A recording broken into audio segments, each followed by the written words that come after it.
I've got an update to you in regards to the police murder of Andrew Brown Jr. here in Elizabeth City, North Carolina.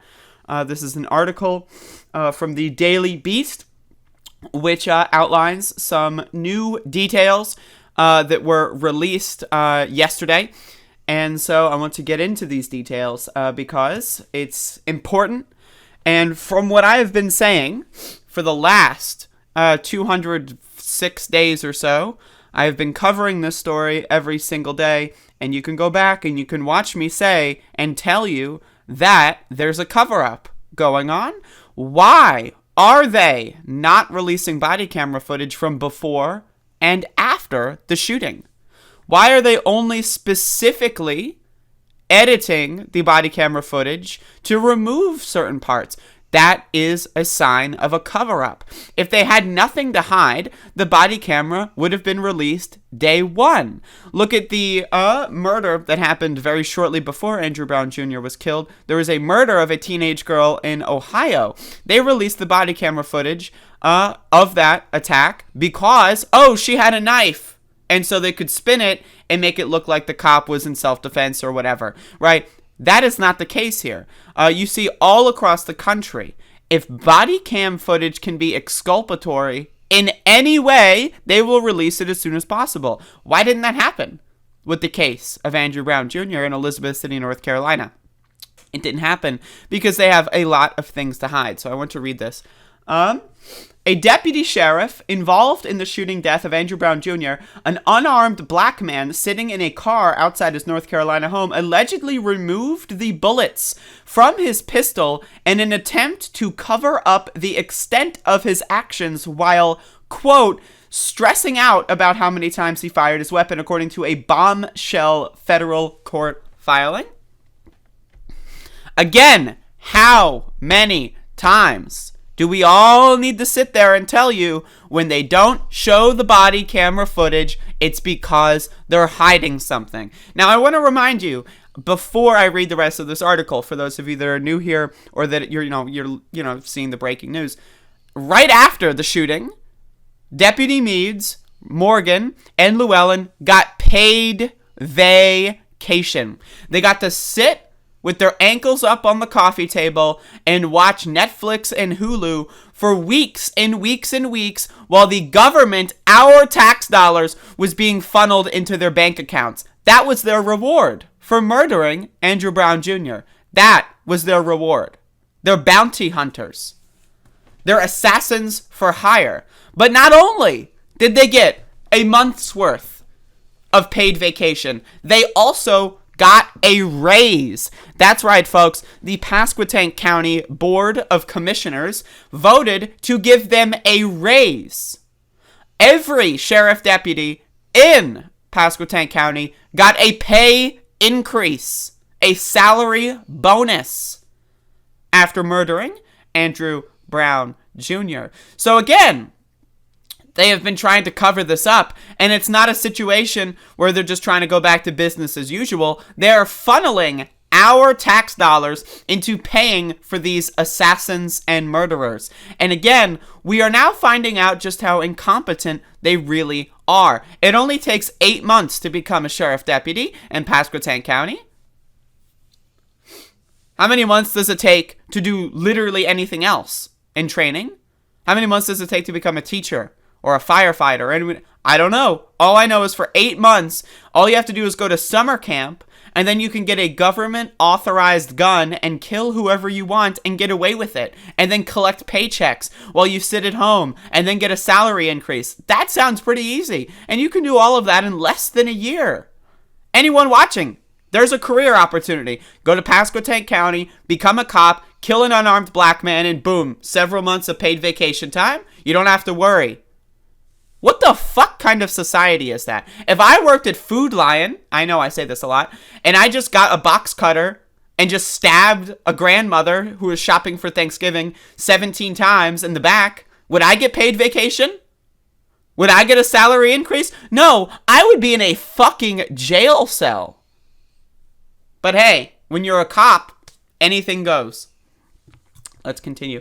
An amended An amended complaint for damages filed October 28th by a lawyer representing Brown's family claims investigator Daniel Meads of the Pasquotank County Sheriff's Office tampered with evidence after becoming nervous that he may have gone too far in shooting at Brown as the 42-year-old tried to escape the fusillade, that's a very nice word, of gunfire. Now, again, I want to remind you, they shot, and it could have been Meads who shot, a neighbor's house. Now, again, they're performing a search warrant. They shoot someone running away dozens of times. Stray bullets hit their own vehicles. They shot themselves. Unfortunately, the vehicles took the bullets and not the fellow deputies. But also, they shot into a neighbor's house. Someone who had nothing to do with Andrew Brown Jr., nothing to do with drugs, nothing to do with the search warrant, almost died because these stupid motherfuckers decided to fire willy-nilly. By the way, should I remind you, it was in a school zone. They were shooting at a school zone. Several of the bullets were in the pathway of the school down the street. At 8:30 in the morning, they were shooting into a school zone. Neighboring houses got shot up by these fucking psychopaths. Defendant Meads fired approximately 7 9mm rounds from his Glock 17 into Brown's moving vehicle. The amendment states, at no time were any members of law enforcement in any imminent threat of harm or injury by Brown or his vehicle that warranted Defendant Meads to fire approximately 7 times into Brown's moving vehicle. Brown was killed in April by a bullet to the back of the head. He died on the sidewalk as emergency responders attempted to perform CPR. What this article doesn't say is that they left him on the street for hours. Hours. 2 other officers also fired at Brown during the fatal encounter, which began with cops descending on Brown's home to serve an arrest warrant on drug charges. That is not true. They had a search warrant. So if anyone wants to send Daily Beast an update there. Based on a tip from a confidential informant. Now, there's a lot of other things about that I could go into, but I'll do that later. One of the officers who has identified in the lawsuit as Deputy Sheriff Robert Morgan fired 5 rounds into Brown's moving vehicle from an AR-15 Bushmaster rifle. According to the amended complaint, the other, Corporal Aaron Llewellyn, shot at Brown's car 4 times with his Glock handgun, it states.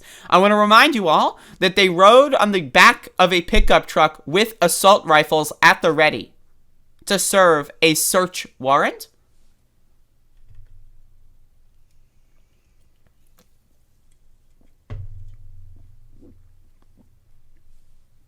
At the time, Pasquotank County District Attorney Andrew Womble justified the shooting, saying that Brown's vehicle was headed, quote, directly toward one of the deputies. However, after viewing body camera footage from the scenes, lawyers for the Brown family say it was clear that Brown posed no threat to any of the officers, never made contact with them, that they had been ambushed. Again, we do not live in the science fantasy fiction world where the axles on the car can, within like half a second, spin and then the car will start driving sideways. We don't live in that world. We live in the world where axles are in place and the car goes forward or backward. So if you are on the side of the car and you reach out and touch the car, again, we don't live in the fantasy world where Andrew will press the big red button and then the axles spin and then the hovercraft activates and he ran. That's not the world we live in. If you are having your hand on the side of the car can move forward or backward. It cannot move sideways. He was there was no imminent threat. He could not have been driven into. It is physically impossible. But that was their justification for shooting Andrew Brown Jr. Of those who were there, only Meads tried to conceal his involvement in the deadly shooting, the amendment alleges, explaining there was no indication that Brown was armed. During a subsequent search of Brown's house, Meads asked a Kitty Hawk police detective on the scene to shine his flashlight on Meads, who was standing in a dark room, so Meads could count the remaining rounds in his magazine of his Glock 17. According to the filing, the detective later told investigators that Meads had been stressing out about how many times he fired his weapon at Brown's vehicle. Meads removed the magazine from his Glock and counted the bullets, the filing states, adding that he later removed all the bullets from his magazine while en route back to the sheriff's station. In an interview with investigators, Meads eventually confessed that he altered the gun he used to shoot at Brown's vehicle, according to a filing, but only after it was depicted on another officer's body camera footage that he had removed the magazine from his weapon before handing it over as evidence. According to defendant Meads, he only wanted to count his bullets, it says. So he knew he fucked up. And then, when he realized another sheriff deputy caught him on camera fucking up, he then tried to cover it up even further. 2 other officers on the scene did not fire their weapons at Brown's house because they had been briefed earlier that he would likely be unarmed. They knew going in that Brown was a non-violent person and did not have any history of violence or owning weapons. They knew that. You can't tell me that only one of the officers knew that. You can't tell me only some of the officers knew that. If one knew it, they all knew it. And if one officer or 2 knew it and didn't tell the others, while the others were polishing the barrels on their fucking assault rifles, hey, by the way, this guy's likely not going to have any weapons. Oh, well, I was just loading in 15 magazines into my assault weapon. So now that you told me they're not going to have a gun, maybe I don't need that anymore. Huh? So that's negligence. Oh, Andrew Brown Jr. doesn't have any weapons. I'm going to keep that to myself, as Robert Morgan is currently masturbating with his assault rifle, ready to shoot and kill someone. I'm just going to keep that info to myself. I don't fucking think so. They all knew he had a history of nonviolence. They all knew he was not likely unarmed. He was unarmed. Everyone knew that there. Give me a fucking break. And he posed no immediate danger to them while attempting to flee. The amended lawsuit explains.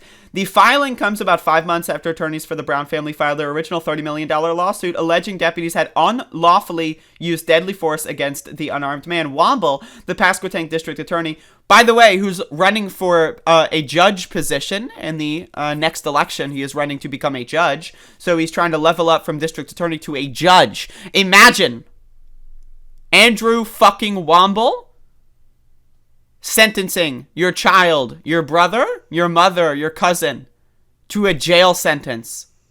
Imagine how harsh these sentences will be. Imagine how unnecessary the punishments he will give out for things like marijuana possession. Because, yeah, we live in North Carolina. Marijuana is illegal.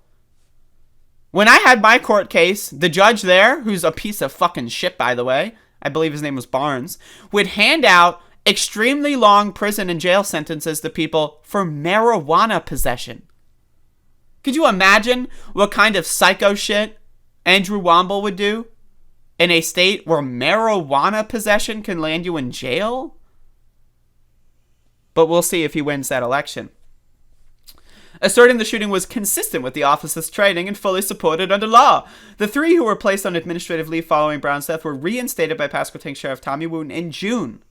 So April and May, they got paid vacation. And this article doesn't tell you that the salary was raised for the entire sheriff's department. I don't know why the Daily Beast doesn't have that info. Maybe people can send them an email to Mr. Justin Rollrick. Feel free to send them an email with that information.